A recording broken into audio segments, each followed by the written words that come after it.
Once, there was a woman who came to Jesus asking him a question. Now, this woman had been a follower of Jesus for quite some time. We also know that she was a woman of some affluence, because we know from Scripture that she frequently contributed money to support the ministry of Jesus. But not only did she give money, she gave something more. She gave 2 of her sons. They were 2 of the disciples of Jesus, 2 bright, young, ambitious men. Their names were James and John. Now, it's interesting to know that James and John were the first cousins of Jesus. And that relationship was established through their mothers.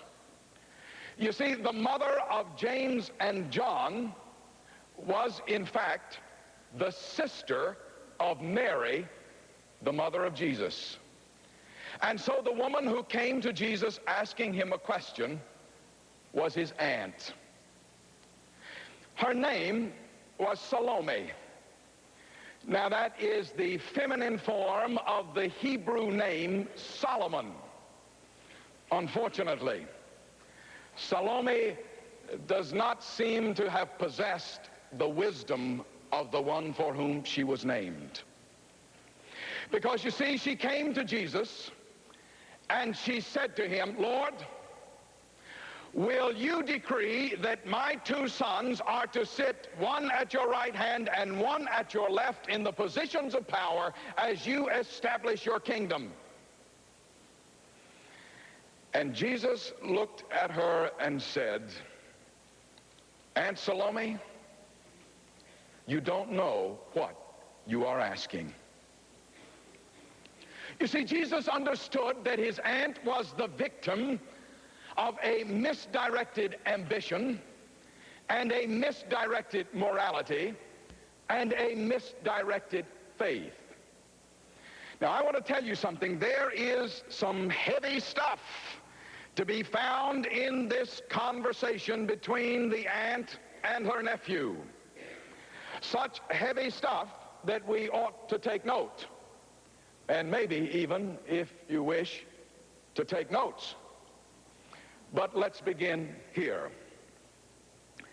In the first place, Jesus recognized that his Aunt Salome was the victim of a misdirected ambition. Salome wanted her son James and John to have successful lives. And she believed that success came through positions of power and prestige. You know what? I think we could actually call her a first-century yuppie mom. Because, you see, she wanted those 2 young, upwardly mobile professional sons of hers to get ahead in life. And she believed that success came through things like money and power and prestige. And so she sought Jesus out on their behalf. That was her ambition for them. And in the face of that, Jesus said, "Aunt Salome, you don't know what you are asking."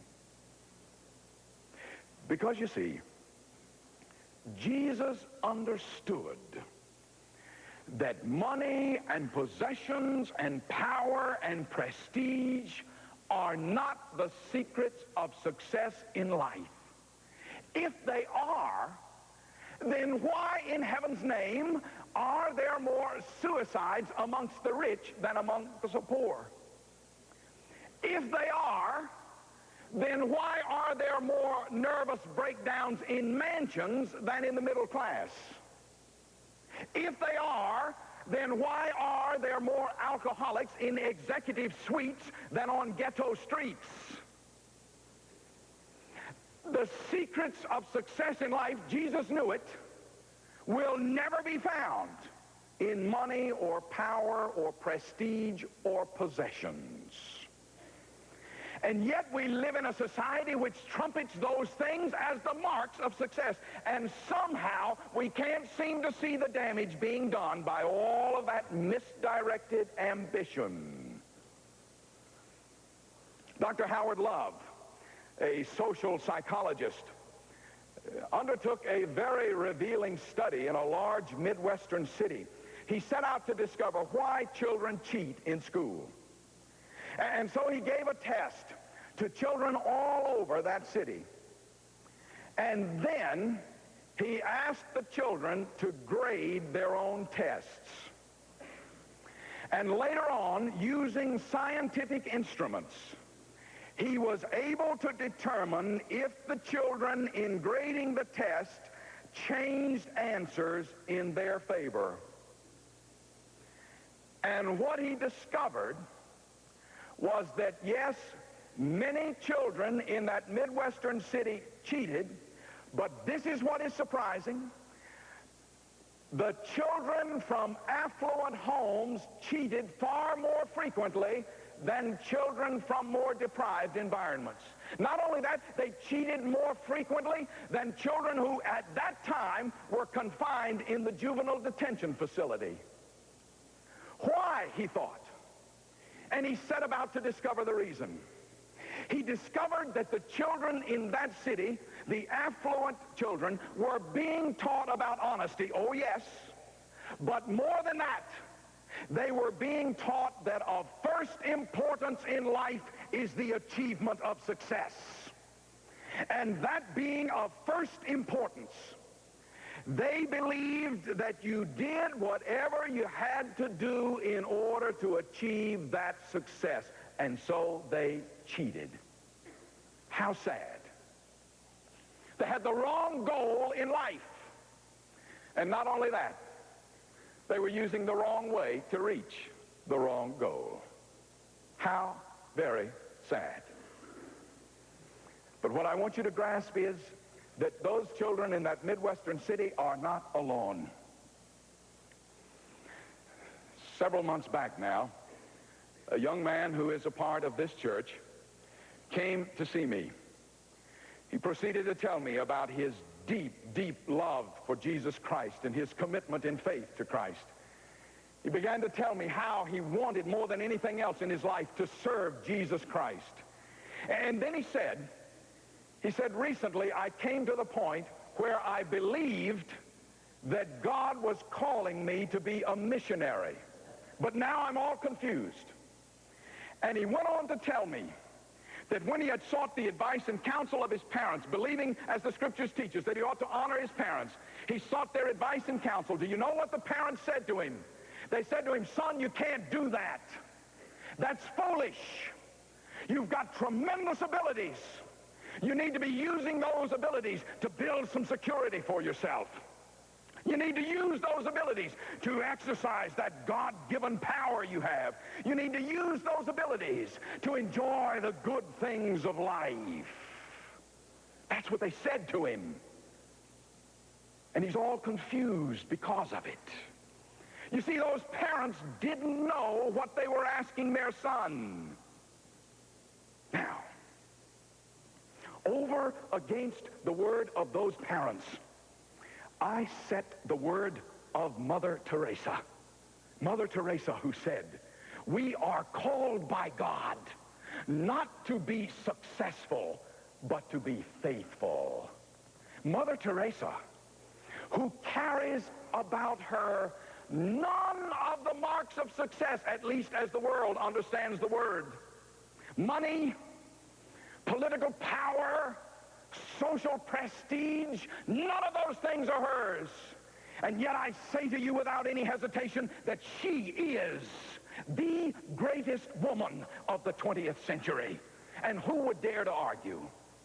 For what woman in our time commands such universal respect and admiration? And please, oh, I speak a word especially here to young people. Please don't miss the message. Mother Teresa's ambition in life is rightly directed. She knows that the goals of Jesus Christ are beyond, far beyond, the things of this world. Salome believed that success is found in power and prestige. And so she sought those things for her sons. And in the face of that misdirected ambition, Jesus said, Aunt Salome, you don't know what you are asking. Now, in the second place, Jesus recognized that his Aunt Salome was the victim of a misdirected morality. Why did she want her sons to have the top spots, the chief seats in the kingdom? Was it because of her concern for the building of that kingdom of Jesus Christ? Well, maybe just a little bit, only up to a point. I mean, let's remember that she was a typical mother, wasn't she? I mean, all mothers believe that their children are the best children ever to come along. And she believed that. She believed that her sons could lead the kingdom better than anyone else. And you know, I think that's quite understandable. But what I want you to see is that she took that mother's love and twisted it. And that was not so understandable. What Salome was actually asking was for Jesus to set his will aside and accept her will. That's right. She was saying to Jesus that she had a better idea for building the kingdom. She was saying to Jesus, I don't care what you think about the matter, I know better. She was using her sons to achieve selfish ends. And in the face of that, Jesus said to her, Aunt Salome, you don't know what you're asking. It's a sad thing, isn't it? To see someone try to use someone else in order to gain a selfish end, especially if it involves a parent. I remember hearing about a fifth grade student who was asked in class one day to define the word transparent. He stood up beside his desk and he said, transparent is a parent you can see through. Don't you love that? Yes. And you can always see right through parents who are trying to use their children in order to get things for themselves. I never read this story of Salome in Matthew 20 without thinking of that other Salome portrayed for us in Scripture. You remember her? Salome, the young girl who was the stepdaughter of King Herod. On one occasion, King Herod had a stag party, and everybody got drunk. And in the midst of the party, Salome danced the dance, and everybody loved that dance so much that, well, King Herod wanted to reward her. And the size of the reward gives evidence of the depth of his drunkenness. Herod said to her, I will give you anything you ask, up to half of my kingdom. Unbelievable. Well, at that moment, the Bible tells us that Salome turned to her mother, Herodias, to ask the advice of her mother in making the request. What an opportunity for a mother. Just think of it. Herodias could have said to her, Salome, ask the king to bring the greatest teachers in the world to you so that you may learn the things and the ways and the will of God. She could have said, Salome, Ask the king to give you travel experiences and associations with great men and women in the world so that you can become everything God means for you to be. What an opportunity for a mother. And yet, this mother was so concerned about fulfilling her own wishes that she didn't care about her daughter's wishes. And so Herodias, who had a burning hatred for John the Baptist, said to Salome, Salome, ask for the head of John the Baptist on a platter. And that became the young girl's wish. And the wish was granted. How sad, a parent using a child for selfish ends. It's always so sad. I don't know if you're aware of it or not, but do you know that in the country of Nepal in the Far East, sometimes parents who are poor actually physically cripple their children while the children are young, so that when the children grow up, they will be more pitiable and thus be more successful as beggars. And we're stunned at that. But what I want to tell you is this: it is just as easy and it is just as sad to cripple a child's mind as it is to cripple a child's body. And selfishness will do that. That was Salome's problem. She had a selfish motivation. And when she came to Jesus with that misdirected morality, Jesus said to her, Aunt Salome, you don't know what you are asking.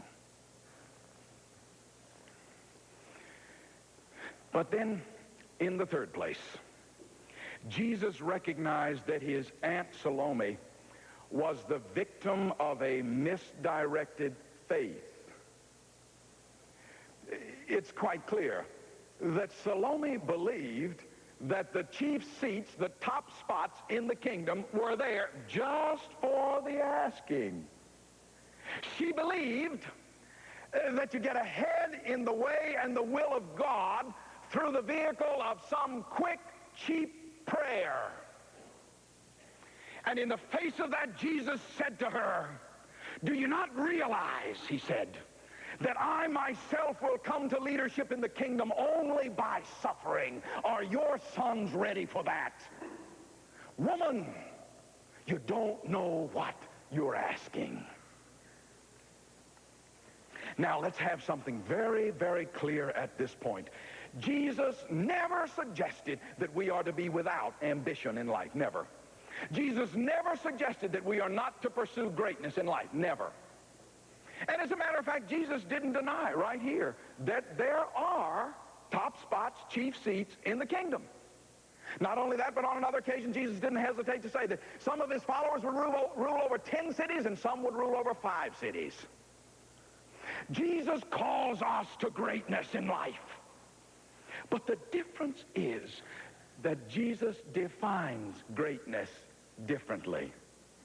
For Jesus, greatness is service, and you achieve greatness through sacrifice, and sometimes, yes, even by suffering. Hans Kung says, Jesus calls us to the downward bent. I like that. Salome wanted to go up and up and up. That was her idea of greatness. Jesus seeks to go down, down, down. He said it to Salome and to his disciples and to us. If anyone would be great among you, he must be a servant. If anyone would be first among you, he must be a slave. Just as the Son of Man came not to be served, but to serve, to give his life as a ransom for many. There it is. I beg you, draw the distinction in your mind so clearly that you'll never ever forget it. The world says greatness is power and the things power commands. Jesus says greatness is sacrificial, self-offering, loving service. The world says greatness is ruling over life. Jesus says greatness is laying your life down. The world says greatness is measured by the number of people who serve you. Jesus says greatness is measured by the number of people you serve. The chief seats in the kingdom are not cheaply had. I love the story of a young Italian boy who wanted more than anything else to be a singer. There were no singers in his family, but still he had that dream. And so his mother said, all right, we'll try it. And his mother took him to see one of the noted music teachers of the day.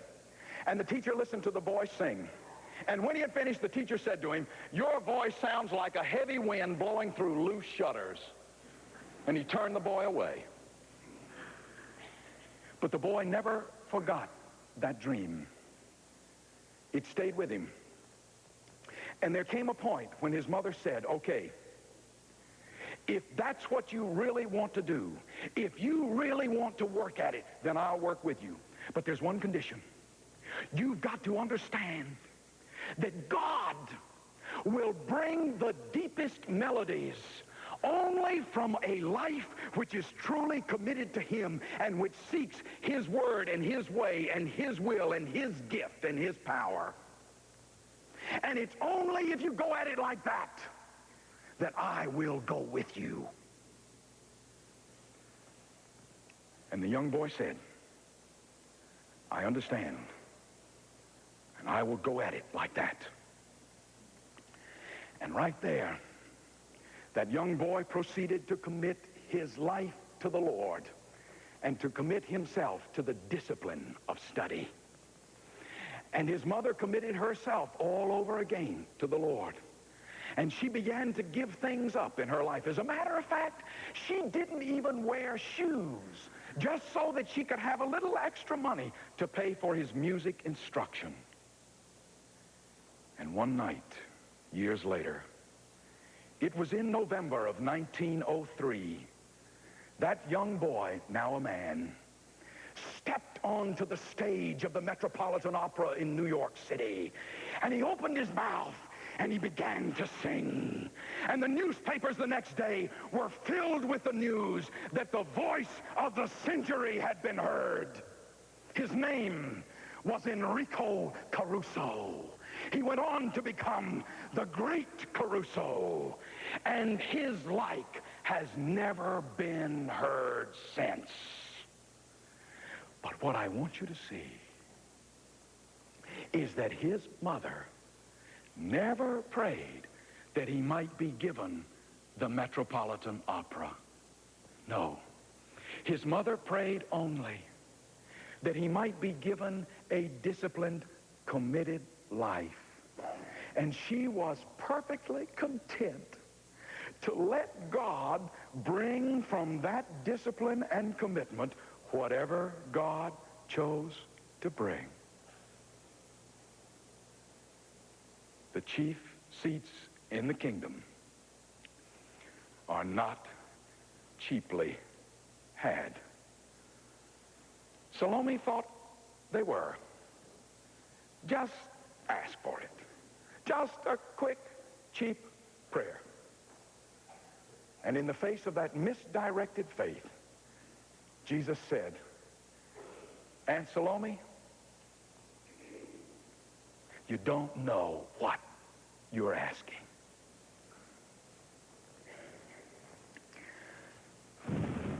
Well, here is the word I wish to leave with you. True greatness in life will always be built upon the persuasive power of love. Any other way in the life of an individual or in the life of society is doomed to failure. Look at history for the proof. Where, for example, are the empires built by Alexander and Caesar and Charlemagne and Napoleon and Hitler? I'll tell you where. They are dust and ashes, blown by the winds of time against broken columns and crumbling temples, all forgotten, save for the bitter, bitter memory of misdirected ambitions and misdirected morality and misdirected faith. It is only Christ's kingdom of love which continues to grow through the centuries. It is only Christ who shall rule over the world, because his kingdom is built not upon force but upon love, not upon coercion but upon persuasion. Someone has said, with pierced hands and with quiet words and with sacrificial love, Jesus Christ lifted empires off their hinges and turned the stream of the centuries out of its channel. And he governs the ages still. Yes. My beloved in Christ, please let him govern your life.